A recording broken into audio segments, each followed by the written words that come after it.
What's up guys, welcome to part 2 of my rewrite for Batman v Superman Dawn of Justice. If you guys haven't seen part 1 yet, then I highly recommend that you guys go check that out before watching this video, otherwise you'll be completely lost. The link is in the description below, so go ahead and push pause on this video if you haven't seen part 1 yet, then come back and check out part 2. Okay, here we go, Act 2. Bruce and Lex arrive one day to check up on the progress of the Brother Eye satellite. They meet with Dr. Blake, the project leader, and he reports that everything is complete, and that they've conducted a successful test on the satellite by detecting the energy signatures of some of the metahuman inmates that are locked away in Arkham Asylum. This can be a nice little Easter egg reference to some future characters who will appear in the Suicide Squad movie later on, like Killer Croc and El Diablo. Bruce and Lex will then travel to the White House to pitch Brother Eye to President Gardner and the rest of his advisors. The Secretary of Defense, General Swanwick, is also present during this meeting, and he doesn't believe utilizing Brother Eye will result in a positive outcome because Superman has already destroyed all of the satellites that they try to track him with. It would just be a waste of money. Some of the President's advisors are against Brother Eye too, as spying on American citizens is against the Constitution. Luthor shuts down this hypocritical argument by noting that the US government has been spying on people for years through the NSA. Swanwick reiterates that they've had to just rely on their gut instincts and trust that Superman will do the right thing to help defend his country. But Lex isn't willing to place his faith and trust. He manages to convince the president that America needs Brother Eye to not just protect them from Superman, but from other supernatural threats to help prevent another catastrophe like the Black Zero event. Despite Swanwick's reluctance, President Gardner signs off on the Brother Eye contract, and the military now works hand in hand with Luthor on spying on the metahumans. To celebrate the successful completion of the Brother Eye program, Lex throws a gala at his penthouse in Metropolis. Bruce attends the gala, as well as Clark, Lois, and Jimmy, who are there covering some press on the party. The three reporters corner Bruce, and they try to get a statement out of him. Lois tries to interview Bruce about Brother Eye, but he dodges all of her questions, and instead flirts with her, like how he does in the episode World's Finest, from Superman the Animated Series. Lois is flattered by Bruce's charm, and this infuriates Clark, who does everything that he can to keep his composure together. Bruce and Clark will stare each other down, aware of one another's true identities. Bruce will smirk at Clark, and the reporter will frown and close his hands into fists. Bruce is purposely egging Clark on, but their little spout is interrupted when Lex comes up to the group and offers to answer all of the Daily Planet's questions about Brother Eye, giving Bruce a chance to escape from the reporters. Clark will then look over at one of the TVs playing in the lobby of the penthouse, and he sees the natural disaster happening in Mexico during the Day of the Dead celebration, and Clark excuses himself from the gala to go to their aid. Bruce will then be approached by Diana Prince, all dressed up and fancy, as she leads him out onto the dance floor. She introduces herself as someone who has been keeping a keen eye on the metahumans for quite some time, and she's interested in the new Brother Eye program. As they slow dance together, Diana will whisper in Bruce's ear and warn him to not trust Lex, before she mysteriously leaves the party in a fancy car. To help keep this film in its roots as a Batman and Superman crossover, we're reducing Diana's involvement in this story to just this one scene. This will help add an extra layer of mystery around Diana, as this would be her first on-screen appearance in the DCEU. It will also help create more organic world building and setup for the Justice League movie than the forced cameos that we got in the original film. We cut to the Batcave, where Alfred is tinkering away at the Batmobile when Bruce arrives with a crate. He opens it up and reveals what's inside. It's kryptonite. A large chunk of it too. Bruce divulges that it was found at the bottom of the Indian Ocean by one of Wayne Enterprises' ships. The divers found it in the wreckage of the Kryptonian world engine. This leads into another argument between Alfred and Bruce, as Alfred advocates for the kryptonite to be destroyed, while Bruce plans on weaponizing it against Superman. In a really intense scene, we can see Bruce get really upset and almost explode with berserk rage as he explains to Alfred how watching Lucius die in the Black Zero event reminded Bruce of just how helpless he was to save both Robin and his parents. He was helpless in all three of those situations. With his parents, he didn't have the knowledge or the skill to fight back. With Robin, he had the means to protect him, but he didn't use them because of his no-kill rule. If he had killed the Joker beforehand, Robin would still be alive. Bruce talks to Alfred about all the innocents who were killed by the Joker because Batman wouldn't break his rule. Now, how many more innocents are going to be killed by Superman because of that same rule? Alfred warns Bruce that if he starts killing now, he will never stop. For Bruce, it can never just be one life that he'll take. If Bruce allows himself to murder just one person, it'll turn into a very slippery slope, and he'll become a mass murdering butcher, just like the Punisher. And in that process, Bruce will lose his soul. Bruce looks into Alfred's eyes and tells him that if Bruce Wayne has to lose his soul to protect humanity, then that's a sacrifice he's willing to make. We cut to a montage of both Superman and Batman saving people and how their different methods inspire people. Superman's actions will inspire hope into the people he saves, while Batman's actions will inspire fear into the people he rescues. They're both heroes, but on totally opposite ends of the spectrum. But thanks to Lex Luthor fanning the flames with his campaign speeches, the controversy around Superman begins to spike. And we can get that same controversy montage that we saw in the original film. There are now protesters outside the state capitol, calling for Superman's exile from Earth. Just like in the original film, Clark calls his mom to ask for her guidance in the wake of the mass hatred and controversy. She tells Clark that she knows he and his father wanted to keep Clark's life a secret from the world, but times have changed, and they need to adapt. She knows the good that is in Clark's heart, but the rest of the world doesn't know him like she does. They're ignorant to Superman's true nature, and they only want to see the worst in him. She advises Clark to hold a press conference as Superman, force himself out of his comfort zone, and answer the public's questions so that they can understand him for who he truly is. She wants him to make his good intentions known to the people of the world. Clark thanks his mom for the advice, and he calls up Lois, asking her to arrange a press conference for him. During this press conference, Superman arrives in Metropolis Square by lightly descending down onto the stage, and he opens up the conference by explaining Krypton's destruction, his arrival to Earth, and how he was raised by a human family in Kansas that taught him the values of honesty, humility, hard work, and kindness. He does all this without giving away any names, and immediately after his story, the reporters hammer Superman with questions. One of the reporters asks Superman if he believes in God. The crowd tenses up as they anxiously await the Kryptonian's answer. Superman replies that he believes there is a higher power that exists. Whether it be one God or many, he doesn't know. But he's seen and experienced too much in his life to not believe that there is something out there. Most of the crowd breathe sighs of relief, with the reporters mumbling to each other. Things seem to be going pretty well so far, and the people start to warm up to Superman's kind-hearted personality, which agitates Lex as he watches the press conference from the TV in his office. We cut to the LexCorp laboratory as Bruce arrives to check up on the Brother Eye program. Diana's warning proves to be true when Bruce uncovers foul play from Luthor. Inside the lab, Bruce sees assembly lines of metal humanoid drones. They have big red eyes in the middle of their faces, and these giant crests on their heads. When Bruce asks one of the engineers what the drones are for, the engineer responds that they're the newest addition to the Brother Eye program, per Lex Luthor's orders. Without informing Bruce, Lex installed the Brother Eye satellites with an artificial intelligence that he personally developed, known as OMAC, which is an abbreviation for Omni Mind and Community.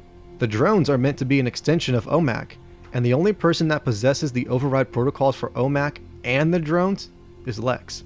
Bruce confronts Luthor and scolds him for not only going behind his back on their partnership, but also for playing God and developing a weapon that he himself could very well lose control of. Lex insists that this is what the world needs, and that this is what Bruce signed up for. Bruce warns Lex that he is playing with fire, and that artificial intelligence is not something to be used lightly or underestimated. Bruce ultimately decides that Luthor cannot be trusted with such advanced technology, and he attempts to shut down the Brother Eye program by calling up President Gardner. But the president disregards Bruce's warnings and places his full faith in Luthor's pristine reputation as a true American patriot. Bruce decides to pull all Wayne Enterprises funding for the project and withdraws his company's support from the Brother Eye program. What comes next will serve as the midpoint for our rewrite. For those of you who might not know, the midpoint in a story is the halfway mark in which the protagonist's circumstances change from either good to bad or bad to worse. So, the bombing of the US Capitol that we see in the original film will serve as the midpoint for this rewrite. Superman agrees to attend a hearing at the US Capitol after being summoned by Senator Finch, where he will have to answer for all of the collateral damage that was inflicted during the Black Zero event. We see Firefly standing outside the Capitol, dressed as his regular self in street clothes, as his alter ego, Garfield Lens. And Garfield discreetly swaps out Senator Finch's briefcase with a fake replica, and inside this fake briefcase is a dirty bomb. The court hearing will be recorded and broadcast over live television, Superman becomes a little defensive after everyone starts to bombard him with accusations and jump to conclusions about Superman being a threat to society. Things start to get a little heated within the courtroom, as we can see that Superman is doing his best to contain his anger in the face of this unfair prosecution. Senator Finch will reach down and pull up her briefcase to show Superman some of the evidence that she has against him, but when Finch opens up the briefcase, only to see the bomb, Garfield will detonate the bomb from inside his car as he drives away from the Capitol.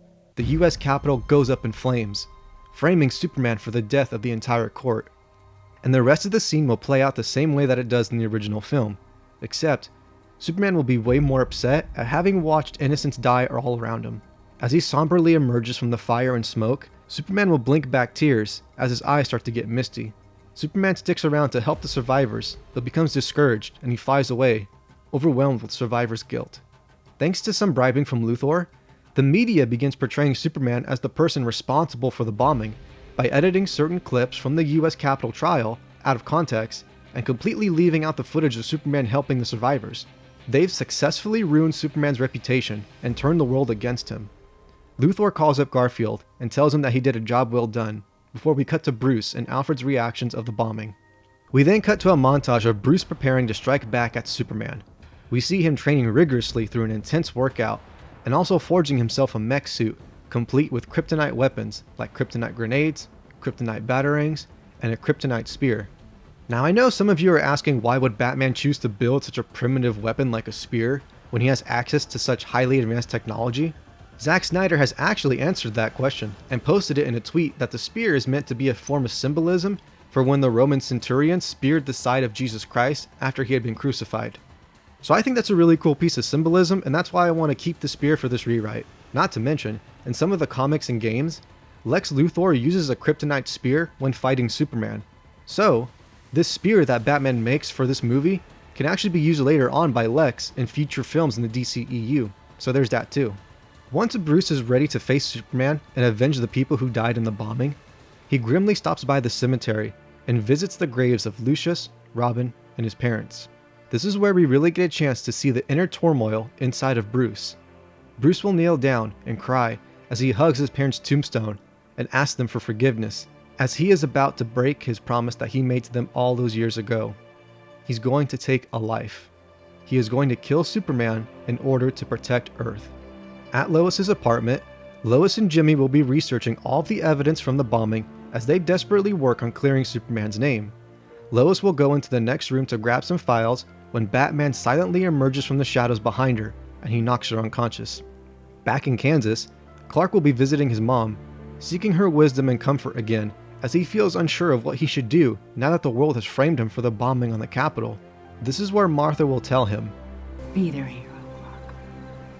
Be their monument, be their angel. Be anything they need you to be. Or be none of it. You don't owe this world a thing. You never did." Clark suddenly gets a call from Jimmy, and he frantically tells Clark that Batman kidnapped Lois and that the Dark Knight instructed Jimmy to call Clark and tell him to meet Batman in Gotham if he wants to get Lois back. At the LexCorp lab, the deactivated OMAC drones will suddenly come online, much to the surprise of the science team. Dr. Blake and the rest of the scientists will try to shut down OMAC, but the drones will gun them down and slaughter them all before blasting a hole in the wall and flying out. Over in Gotham City, Batman, fully outfitted in his mech suit, will be standing atop the GCPD building with Lois tied down to a chair as he activates the bat signal and shines it into the sky as a beacon for Superman. Batman detects Superman coming within range of his scanners, and he cuts Lois free, allowing her to run away as Superman hovers over them, his eyes glowing red. The fight between Superman and Batman will play out exactly the same way as it does in the original version, and this will serve as the climax for Act 2. And like I said, the fight will pretty much go down the same way that it did last time, except Lois will be watching it from a distance. Once Batman has Superman defeated and he has the kryptonite spear at his throat, Lois will throw herself between the two of them, and she'll exclaim that Superman is innocent of the bombings. She has proof that Firefly was responsible, and she even goes as far as to say that she thinks Firefly is working for Lex Luthor. This stops Batman dead in his tracks, as all of this information hits him like a brick wall. He suddenly realizes how much he's been played by Lex, and how this whole time, Lex has been the puppet master pulling the strings behind Bruce's fear. Lex has been manipulating Bruce into demonizing Superman, who is innocent of all the crimes everyone has been accusing of. Batman looks down at the spear, and he begins to shake. He has flashbacks of his parents being murdered, and is suddenly overwhelmed with shame. He staggers backwards, and falls to his knees as he finally recognizes just how far he's fallen, how much of a monster he's allowed himself to become. In his paranoia, Batman has transformed into the very thing he was trying to destroy. Batman grabs the kryptonite spear and chucks it away with disgust as he does everything in his power to not break down in front of Lois and Superman. Lois holds the weak and bloodied Superman in her lap, and she looks up at Batman with fear. He looks up and makes eye contact with her. I'm so sorry. Batman sheds off all of his armor. The remaining pieces of his mech suit fall one by one to the ground, symbolizing his newfound moral freedom. Batman has done it. He's completed his character arc and overcome his character flaw. He's managed to overcome his fear, and now, his reward is a clean conscience and the rebirth of his former identity as traditional Batman instead of Frank Miller's Batman. Once Batman has completely removed his mech armor and is in his regular Batsuit, he walks over to Superman and holds a hand out to him, offering his support. Superman slowly accepts Batman's outstretched hand, and the Dark Knight helps pull the Man of Steel back up to his feet. The two look at each other differently now, Superman with curiosity, and Batman with sincere regret. I don't expect you to forgive me. Superman gives him a slight smile and nods his head. Don't mention it, he says with genuine forgiveness in his voice. We now transition to the final act in this rewrite, Act 3. The exchange between Batman and Superman is interrupted by Batman's intercom going off. Alfred calls Batman to report that the OMAC system has just gone rogue. The AI has overran its own protocols and has now taken control of the Brother Eye's satellite, refusing to listen to anyone, including Luthor. OMAC is now acting in accordance with its own will, and has decided to follow its own programming as it sees fit. OMAC has detected a handful of metahuman energy signatures around the globe, and is now dispatching drones to each location to eliminate the metahuman targets. Thanks to his super hearing, Superman hears everything Alfred tells Batman. Superman suddenly looks up into the sky. Something is coming. Within seconds, they hear the sound of rocket jets, and one after another, drone after drone drops down into the building, and they surround the two vigilantes. These are the same drones that Bruce saw at LexCorp, except these drones don't belong to Lex Luthor anymore. They belong to OMAC now, and they're here to eliminate Superman. To everyone's surprise, each of the drones are equipped with a shard of kryptonite in the middle of their chests, making them a challenge for even Superman to contend with. The drones all speak in unison as they announce that they are here to purge the area of all metahuman infestation. And we see that they're all equipped with nanotech, as their arms deconstruct into little particles and reform themselves into different kinds of weapons like cannons and giant lobster claws. You know, the same way that the drones transform is a lot like those nanotech Decepticons from Transformers Age of Extinction. Not to mention, all of these drones will be able to fly, and they can blast red energy beams from their eyes, which is pretty similar to how they were portrayed in the comics. Back to back, the Dark Knight and the Man of Steel will fight off the OMAC drones as they combine some of their abilities to make some really cool and unique action choreography. Kind of like how in the first Avengers movie you see Iron Man and Captain America teaming up and combining their moves. You can kind of have the same thing here with Superman and Batman combining their powers. Whenever a drone starts to weaken Superman with prolonged exposure to the kryptonite in his chest, Batman will intervene and help out Superman by disabling the drone with a bat claw finishing move, or with an explosive batarang, allowing Superman to recover while Batman refocuses his attention on the rest of the drones. And whenever the robots start to overwhelm Batman with their superior strength and invulnerability, Superman will return the favor and help out Batman by using his laser vision or his super speed to slam the drones to the wall or rip them in half. It's like two gods forging an epic alliance. Cue the big hero music.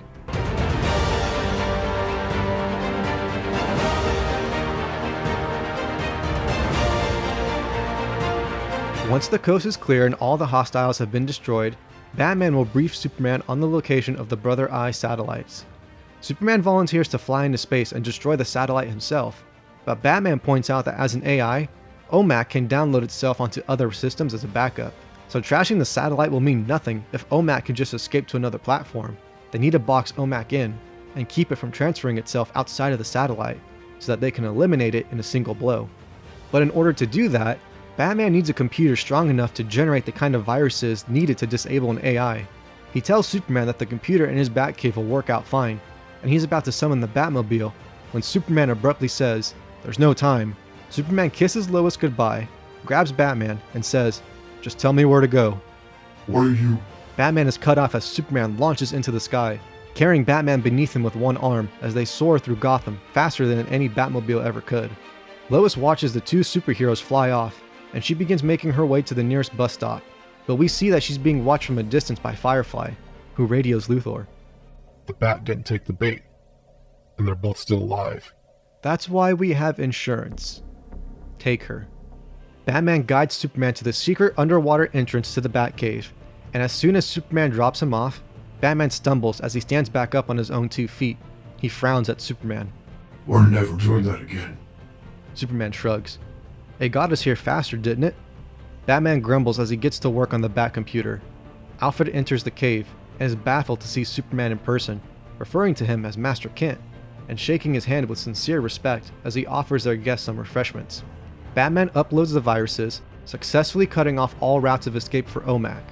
Now, all they need to do is destroy the Brother Eye satellite. The only problem is that there's an army of drones between them and the satellite. I'll take care of it. Superman rushes out of the Batcave, shooting straight up into space. As he climbs higher and higher into the atmosphere, Superman is suddenly hit from behind and is thrown off course. He turns around to see that he's being pursued by squads of OMAC drones. He becomes too busy defending himself from the drones' attacks that all progress towards the satellite is cut off.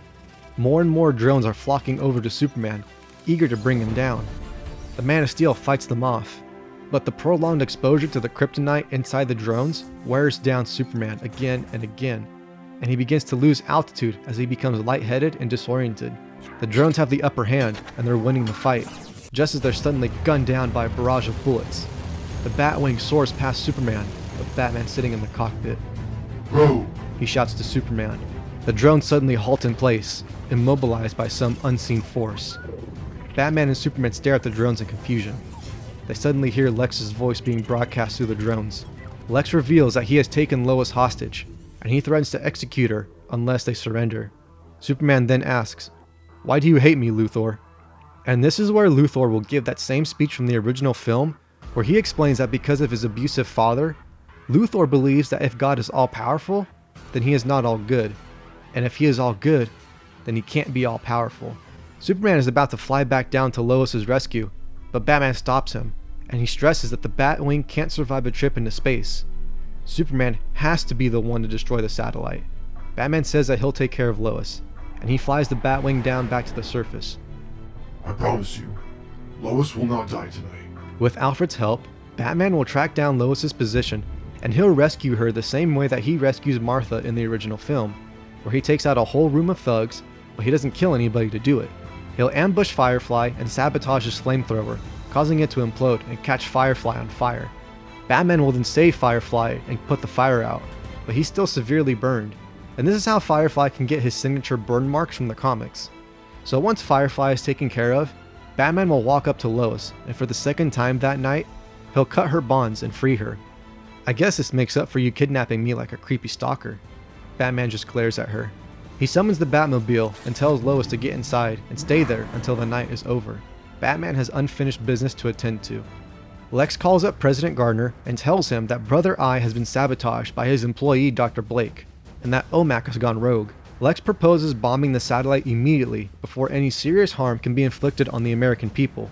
The President agrees, and he authorizes Secretary Swanwick to fire a nuclear missile at the Brother Eye satellite. Superman is trying to outfly the OMAC drones in space when he realizes that the nuke is flying straight towards the satellite. He decides to take out both the satellite and the drones out all in one fell swoop by luring the drones over to the satellite so that they can all get caught in the missile's blast radius. The plan works. The Brother Eye satellite is completely obliterated, and so is OMAC. Any leftover drones that are on Earth that were about to hunt down the metahumans go completely offline and they collapse to the ground, lifeless. From the Batmobile, Batman and Lois both look up at the sky as they see the nuke go off in space, but Superman never comes back down to join them. Batman has Alfred track the trajectory of the Brother Eye rubble as it crashes into the sea, and we cut to the Pacific Ocean, where we see a Wayne Enterprises ship sailing through the debris, until the crew finds Superman floating unconscious in the water. Superman is brought aboard the ship by Bruce and Lois, and we see that the effects of the nuclear missile combined with the extended exposure to the kryptonite has made Superman very, very weak. He's lost all of his muscle, looking like a withered and skeletal version of his former self. Even though he looks dead, Superman is still breathing, but barely. Lois says that she knows where they can take him. We cut to the Fortress of Solitude, where Lois explains to Bruce that Superman instructed her to bring him here in case there were any emergencies like these.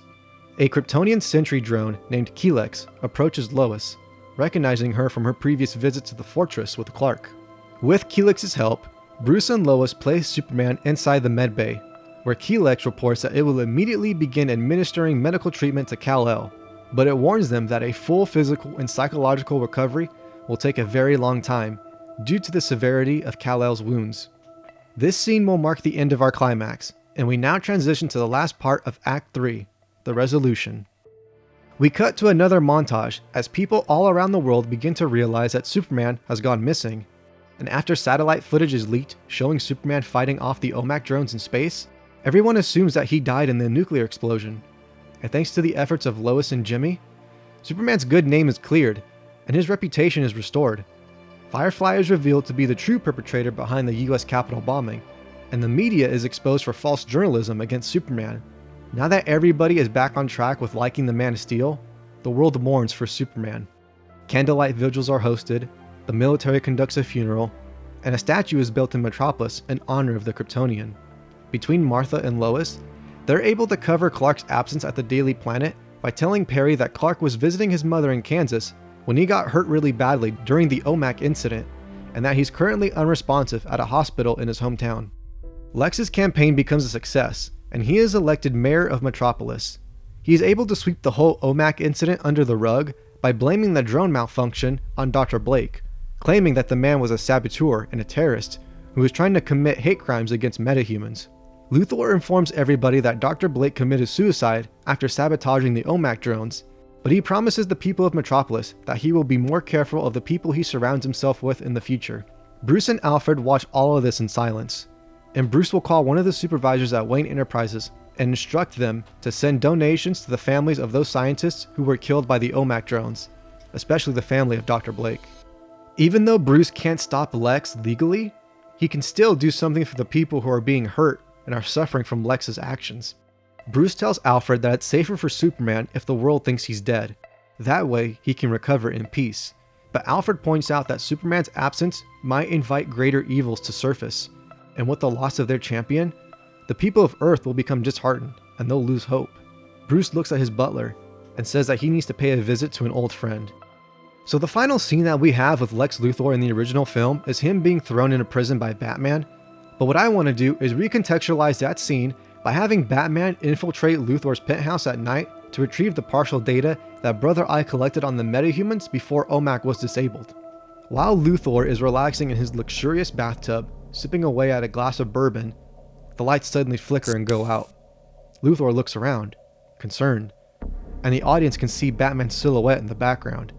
But the silhouette disappears before Luthor can get a glance at it. Lex is suddenly grabbed by the throat, and he's hoisted out of the tub. Batman then pins Luthor face down onto the ground, pressing his knee on the back of Luthor's neck. He demands that Luthor hand over all of the files that he has on the metahumans. Luthor sarcastically asks if he can grab a towel first, to which Batman responds by twisting Luthor's wrist into an incredibly painful position. We cut to Luthor's office, where Lex is sitting at his computer in a bathrobe, downloading all of the Brother Eye intel onto a hard drive, while Batman looms over him. OMAC never went rogue. You were in control the entire time. This was your plan all along. Partly, yes. It didn't go quite as I expected, but for the most part, I can't complain. God is dead. With a smug smile, Lex hands the drive over to the Dark Knight and addresses him as Bruce. Batman is taken back by this revelation, and Luthor casually shares that he was able to deduce Bruce's alter ego through their time working together on Brother Eye. He picked up on the small nuances of Bruce's behavior and studied his responses, cross-referencing them with the data that he gathered on Batman thanks to his drones. Batman's face contorts with sheer rage, and for the first time, Luthor is actually intimidated. He nervously backs away from the Dark Knight, as a bestial growl builds up inside of him. Batman grabs Luthor's jaw and headbutts him, delivering a few knees to the stomach that are followed up with an elbow to the back that drops Luthor. Batman warns Lex that if anything happens to the people he cares about, he'll immediately suspect Luthor, and he'll come to reap his vengeance upon him. Spitting out a wad of blood, Luthor mocks Batman's empty promise because he knows about his no-kill rule. But Batman is gone. He's nowhere in sight. A beeping sound catches Luthor's attention. He looks over to see a small explosive planted on his computer. He runs away as his computer blows up, triggering the smoke alarm, and the office's sprinklers kick in. Laying on the ground in a puddle of water and blood, Lex is at first disturbed, but then a thought comes into his mind that eases him, and we see his expression change from concern to self-satisfaction as the camera pans to reveal that Luthor has flipped the painting of the angels and demons upside down. Batman returns to the Batcave with the Brother Eye intel, and he plugs it into the Bat computer, while Alfred observes from the side. We see files of Victor Stone, Barry Allen, Arthur Curry, and Diana Prince up on the screen. There's no logos or anything like that. Just a few clips of footage from Barry stopping the grocery store robbery, the scuba divers discovering Arthur interacting with a killer whale, and an old photo of Wonder Woman with Steve Trevor and the rest of their squad. Bruce tells Alfred that there's bound to be more metahumans hiding in plain sight, and that he'll keep the data just in case any one of them starts to act up. And for the post-credit scene, we can have some LexCorp employees repairing the damage caused by the OMAC incident when they come across the kryptonite spear Batman left behind. They deliver the spear to Lex, who smugly hangs it up on the mantle above his fireplace. The spear is mounted like a trophy, and Lex victoriously drinks from a glass of bourbon as we fade to black. And that concludes part 2 of my rewrite for Batman v Superman Dawn of Justice. My goal with this rewrite was to keep it as realistic as possible by staying as true to the original film's vision as possible as well. So I modified some character arcs and I simplified the moral messages so that the end result is a much more cohesive and enjoyable movie. So I don't know which video is going to come out next, guys. I don't know if it's going to be a Transformers video or if it's going to be a Rise of Skywalker video. I'm not sure yet. It could even be something completely different. Like I said, I don't keep a schedule, so I have no idea what's going to come next. I'm still working on school, and that's taking up a lot of my time. There's so much homework, so many projects, so many tests. So I'm barely getting the chance to even do one video per month here on the channel. So just please be patient with me as I try to find time to do stuff like this. And please, again, don't ask me when the next video is going to come out or what the next video is going to be about or when this particular video is going to come out, because I don't keep a schedule. I'm going to repeat myself. I don't keep a schedule. So please stop asking me when these videos are going to come out. So anyways, aside from that, if you guys enjoyed this rewrite and you want to help me by making more videos, then you can consider following me on Patreon at patreon.com/Phoenix Studios. It would really help me out. And if you guys want to see more awesome rewrites from this channel, then go ahead and subscribe so that you can get notified when I drop a new video. So let me know what you guys all think of this rewrite so far, and I will catch you guys next time.